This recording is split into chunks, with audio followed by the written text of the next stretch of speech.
Hi, it's your girl, Miss Phoenix. I kind of want to start a um just a vlog about things that interest me as far as like macro social work, social issues. Um so just a little bit about me. I am currently a MSW social change macro student. And I will be finished with my MSW in May of 2016. So in 5 months. I also have my BSW, and right now my placement is at a social service agency. And we're looking at disproportionality in child welfare. So today I kind of want to start with social work and the education system. Now, for me, I didn't want to get my master's in education because I don't want to be a teacher. Um, I don't necessarily want to be an administrator, but I would love to get into education reform. And I think as far as um, master's programs, you can't really minor in anything. So, because it's only normally a 2 to 3 year program, and you really don't take classes outside of your um, field. So, um, for me, when I look at the education system and I see that African American boys and Latino boys are being suspended at higher rates than their white counterparts, when I see that they're being treated differently, when I see that they are making up a large portion of our special education classes, it troubles me. It bothers me. And it makes me upset. And it should. Um, because if you push our young men, specifically our young men of color, that's who this is who I'm talking about, because they're being disempowered.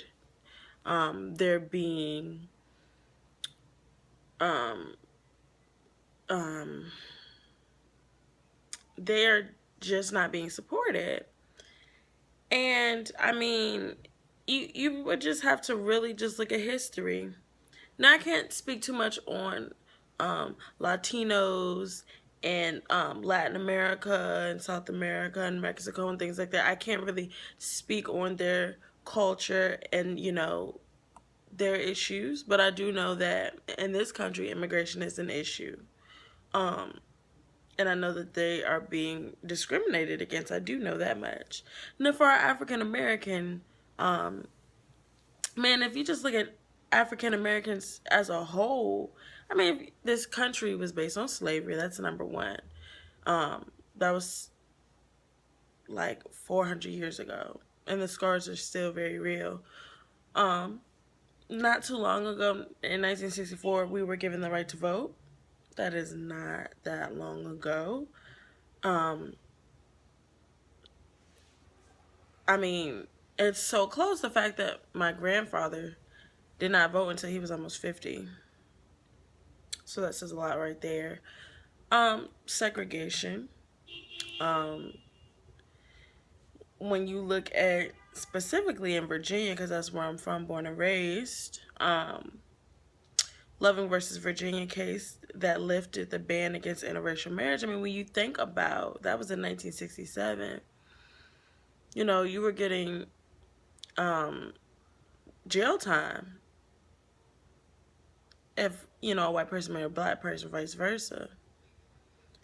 I mean, just the whole idea with eugenics, and they thought that the races are so different that if they were to have children, that their offsprings would have abnormalities. So now, that's not as discrimination. Um, when you also think about how um, African Americans are just treated, um, we're being pushed out of the education system. Now, you have people that are resilient, you have people who do well, you have people that succeed. I'm not saying that every black person doesn't succeed, but I'm saying specifically when you look at the school to prison pipeline, who makes up our jail systems? Who makes up our juvenile justice system? People of color. More men or boys than females, but still people of color making up our prison system. I mean, if you even think about the context where in the 1800s or during the slavery times, if you were a slave and you were caught being taught to read or whatever, you're going to be killed for that. You're going to be punished for that. And so is the person that taught you. So, they didn't want us to read. So they didn't want us to be educated. Then they call us uncivil. They call us uneducated. And it's like, but you held back all the knowledge. You kept it all balled up and you didn't want us to succeed. You didn't even look at us as human beings. I mean, in the Constitution, we were 3/5 of a person.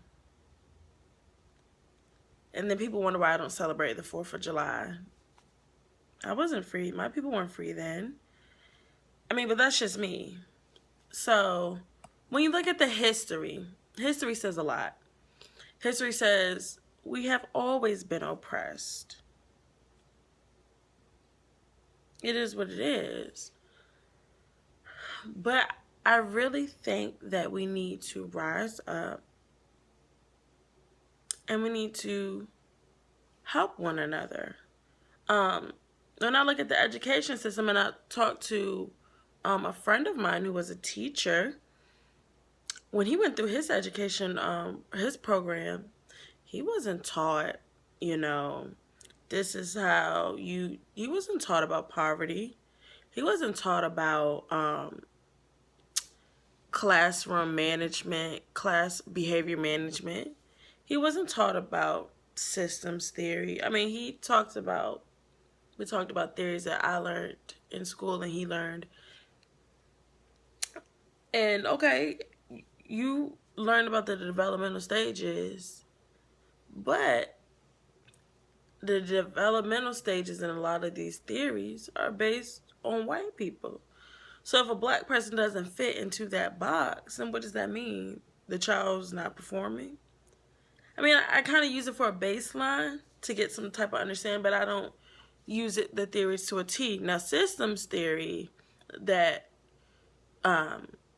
makes a lot of sense. And I think that a lot of disciplines need to know about systems theory. With systems, if one system is thrown off, and it impacts all the others. So, I mean, if you think about a child, and you think about their system, so you think about their family, okay, you think about their neighborhood, their community, the city they live in, the state, you think about the country, you think about the school system, health system, you think about all the systems they're involved in.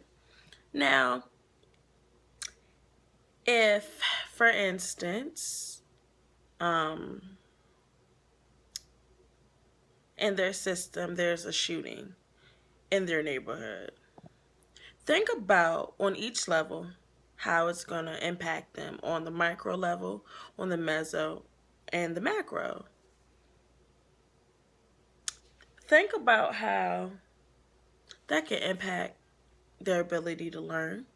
Think about how the reaction is going to be to that specific incident and how they're going to react to that trauma. But what happens is the child acts out, starts being aggressive, starts being this, starts being that. But the teacher does not understand and doesn't have the training or the knowledge to understand about the systems and how certain things impact the children and impacts their learning. If mom and dad get a divorce, that's in their system, that's impacting. If dad's not around, if dad up and leaves, that's impacting the system. If mom loses her job, impacting the systems. So that's impacting the children directly. If the hours change at work, that's on the exo level because it's not affecting the child directly, but it is affecting the child. I mean, for me, I feel like educators need to take social work classes because you get to understand the policies from the beginning to here we are now. You get to understand social issues and how they came up. You get to understand how issues impact different populations. You get to understand a lot of things. And I think the teachers don't have the training. Now, people can argue it's the parents' responsibility. Yes, 50% is the parents, 50% is the teachers. Because if a child's going to learn at school, they're not learning. You're supposed to be learning at home and at school. You know, the parents are the first teachers.